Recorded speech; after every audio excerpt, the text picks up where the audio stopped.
my name's Aya Rashid, and for my current issues in education assignment, I did the topic of LGBTQ plus acceptance in school.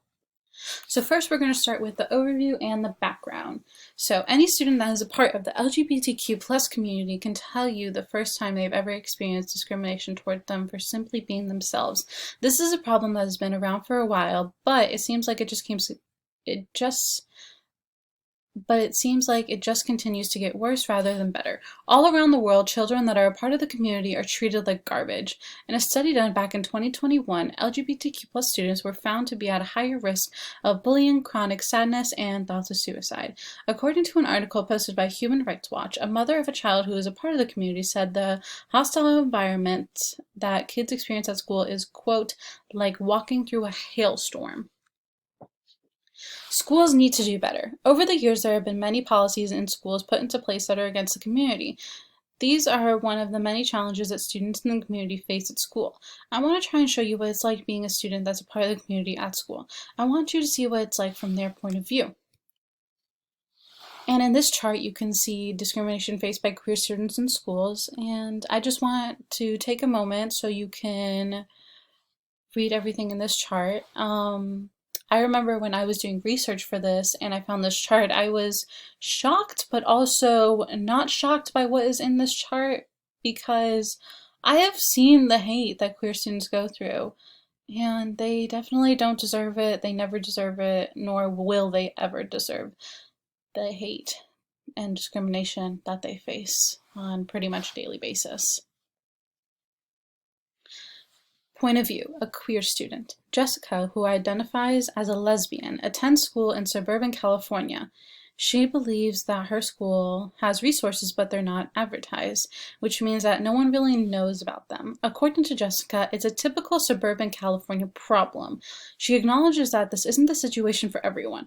Honestly, while doing some research about the LGBTQ plus student discrimination, this is one of the few stories that was on the positive-ish side.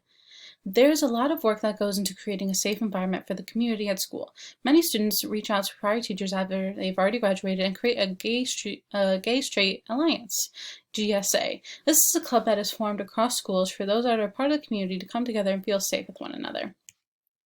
Why schools should support queer students. We all know that any kid is at risk for being bullied at school. However, LGBTQ plus kids are at a higher risk because of the fact that they're just a little bit different than everyone else, to say the least. Support from the schools can really leave a huge impact on their lives. Schools should support queer students because they need the help. Without any type of support system, queer students will start to skip class, skip a few days, and then that turns into a few weeks. This will cause a negative impact on their academic career. Being an ally to students is extremely important and should be treated as such. It's the little things that show that you care. By simply wearing an ally pin means the world to queer students. It shows that there's someone there for them and won't discriminate against them. Don't say gay.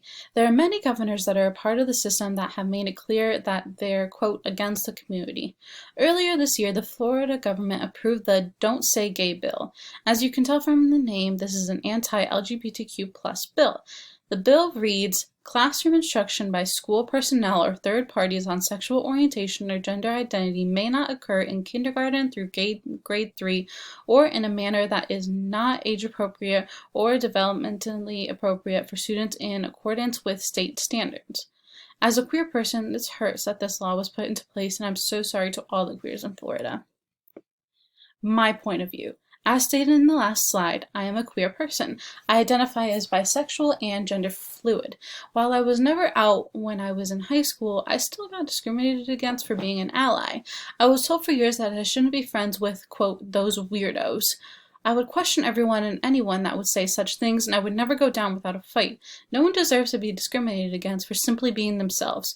We already live in a world where there is so much hate. Why add more for no reason? Queer students desperately need your help and support. They deserve it, and I know that deep down that you know that. Ally. Honestly, it's not hard to be an ally. Just simply be there. Be their support system. All you need to do is simply listen to what's going on in their life and offer any support and advice that you have if you'd like. We need more love in a world of hate, and this is the first time to that.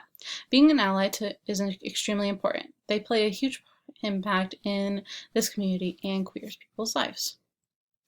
And these are my references, and I really hope you enjoyed my presentation. Thank you.